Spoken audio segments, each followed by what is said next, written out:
Vamos então, Tiara? Pode começar. Já está tudo organizado aqui. Perfeito. Obrigada pela oportunidade. Estamos hoje no capítulo 18, a conclusão perfeita da renúncia, verso 21 e 22. Om Namo Bhagavate Vasudevaya. Om Namo Bhagavate Vasudevaya. Om Namo Bhagavate Vasudevaya. Verso 21.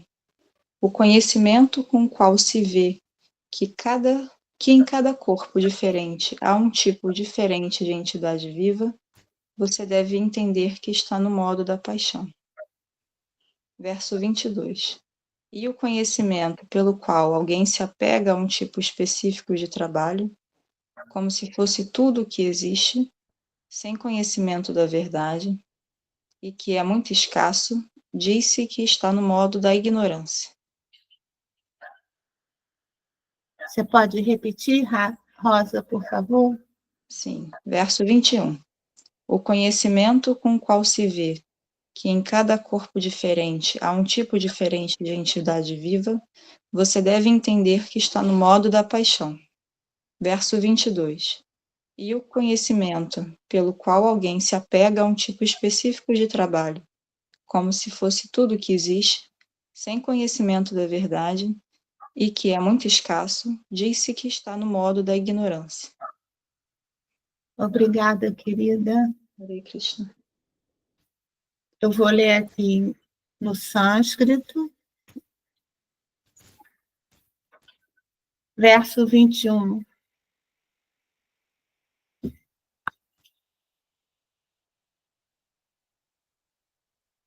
Pratakvenatu yagyanam nanabhavam pritagvidam peti sarveshu bhuteshu tatyanam vidirajasam.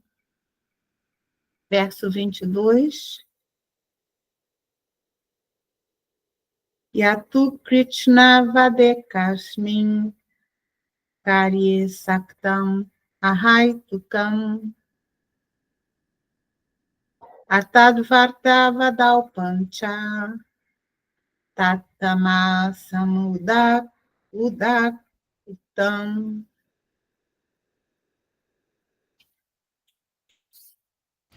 Muito bem, tem uns versos que são mais difíceis do que outros. Mas, tudo certo. Então, esses versos assim são, né, um pouco difíceis da gente entender. Então, vou aqui até repetir o verso 21, que é o conhecimento com o qual se vê que em cada corpo diferente há um tipo diferente de entidade viva, você deve entender que está no modo da paixão. Então, pensar desse jeito é uma visão de mundo materialista, né? O conhecimento, você achar que em cada corpo há um tipo diferente de entidade viva. Modo da paixão. Então, lá estamos novamente nos 3 modos da natureza. Né? A gente sempre cai neles. E aqui Krishna fala, né, do modo da paixão, que é uma visão de mundo muito materialista. E aqui nesse verso mostra um conceito, uma maneira que não é correta de pensar, que é a maneira de que o corpo físico e a consciência são uma coisa só. É pensar, é achar que a alma não é distinta do corpo. E também está dizendo que os corpos são diferentes de acordo com os tipos de consciência. Isso é muito estranho, né? Corpos diferentes de acordo com os tipos de consciência. E aí, então, a gente pode pensar, os animais e as plantas têm outro tipo de consciência, têm outro tipo de alma, né? Isso não é uma maneira inteligente de se pensar, né? E aí, só voltando assim no tempo, que tem aquele filósofo francês, René Descartes, que todo mundo já deve ter ouvido falar. Então, ele viveu no século XVII e ele dizia que os animais não têm alma.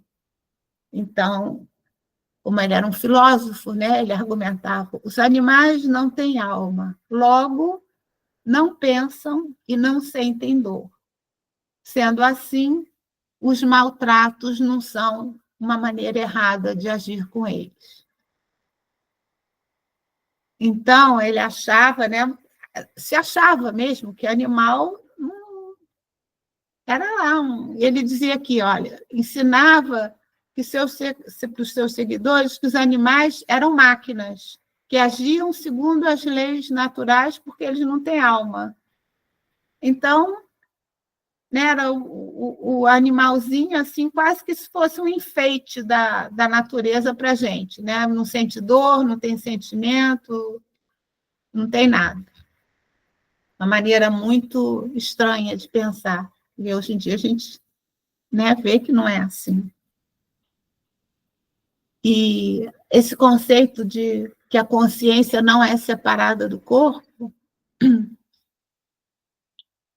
desse corpo físico, ainda é um conceito, né, uma verdade aí no mundo científico. E atualmente os cientistas estão ainda sempre pesquisando em que local do corpo humano está situada a consciência.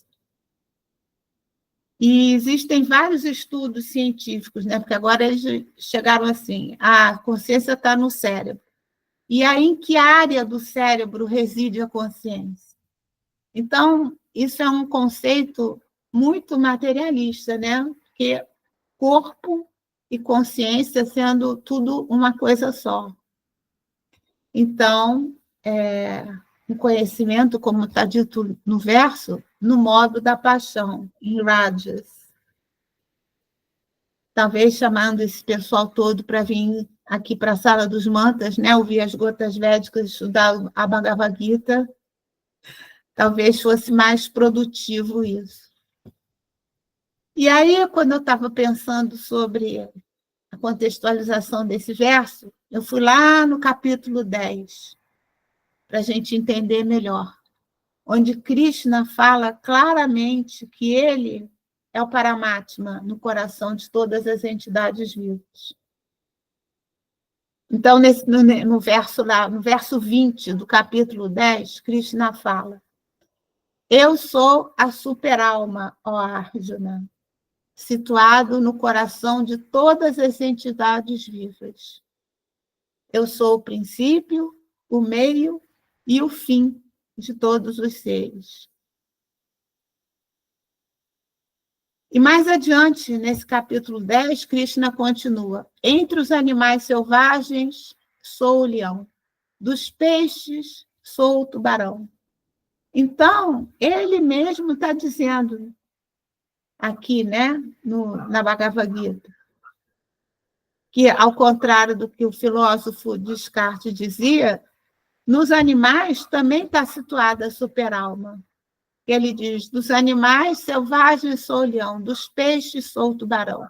Então, ele está lá também, né?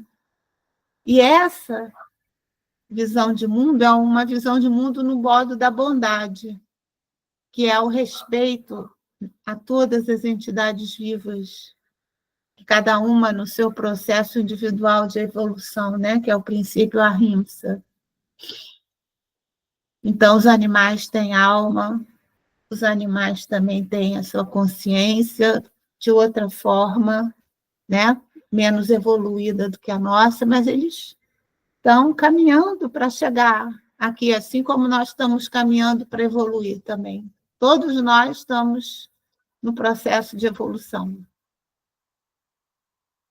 E aí, no verso 22, Krishna fala: e o conhecimento pelo qual alguém se apega a um tipo específico de trabalho, como se fosse tudo que existe, sem o conhecimento da verdade, e que é muito escasso, diz que está no modo da ignorância.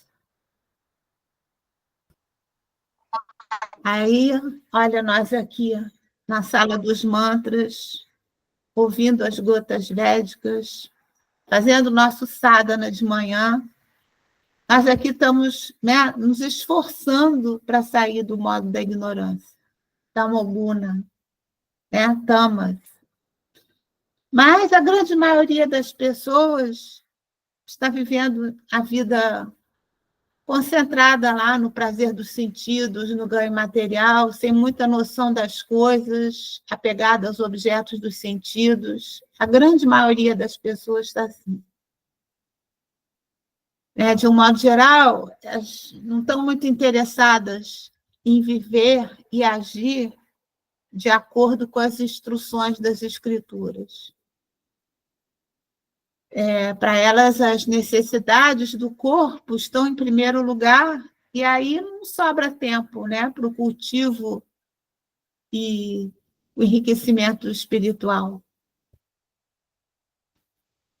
Então, quando a gente falou lá do verso 21, a gente falou sobre a questão dos animais, que são muitas vezes considerados seres insensíveis, desprovidos de sentimentos, praticamente uma máquina. E aí, no verso 22 agora, Krishna fala sobre o apego a um tipo específico de trabalho sem o conhecimento da verdade. E que, nesse caso, é dito que está no modo da ignorância.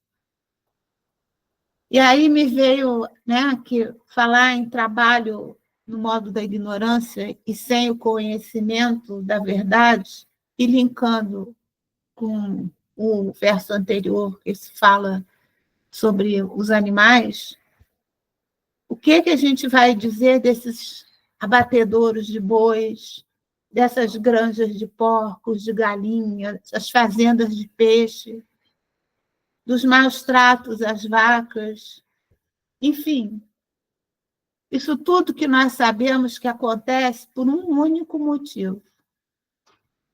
É um só, que é a satisfação egocêntrica dos sentidos. Né? Eu quero. E as pessoas que são responsáveis por esse trabalho, que podem ter lá, podem ter, não, eles têm um autoconhecimento tecnológico, desenvolve tudo que é tipo de vacina, aquelas rações, é muita engenharia envolvida nesse processo. Mas, como Krishna diz, é um conhecimento muito limitado. É um conhecimento no modo da escuridão e do materialismo. Por quê? Porque está envolvendo muito sofrimento em troca apenas do prazer egocêntrico dos sentidos. Só isso. Então, por hoje, eu vou deixar aqui uma reflexão para a gente pensar essa semana aqui. E a reflexão é a seguinte: a de que devemos cultivar o conhecimento obtido através das escrituras sagradas. Que o conhecimento referente à alma espiritual, que está situada além desse corpo físico.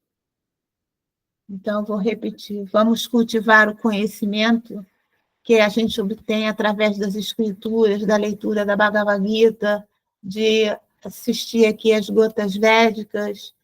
E esse conhecimento é que se refere à nossa alma. A nossa alma espiritual está situada, né? Não está aqui, está além desse corpo físico. Então, queridos, queridas, Namastê, Hare Krishna.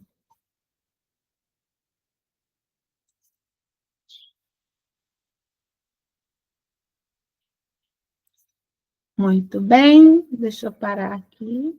É muita gravação. Foi. E vamos, então, à luz do parto. Rosa, vamos à luz do parto? Eu? Normalmente é quem faz as gotas védicas, mas tudo bem, se você... Deixa Hã? eu abrir aqui. Eu posso ler também aqui o que você prefere? Tem que só abrir o arquivo. Se ficar muito puxado, muito apertado, vou atrapalhar o tempo, eu prefiro. Não. Você desculpa, então, talvez eu não tenha escrito lá para você. É a primeira vez que eu li. Brindava, ele está gravando. Ai, ué? Eu tinha parado aqui. Eita. Ah, porque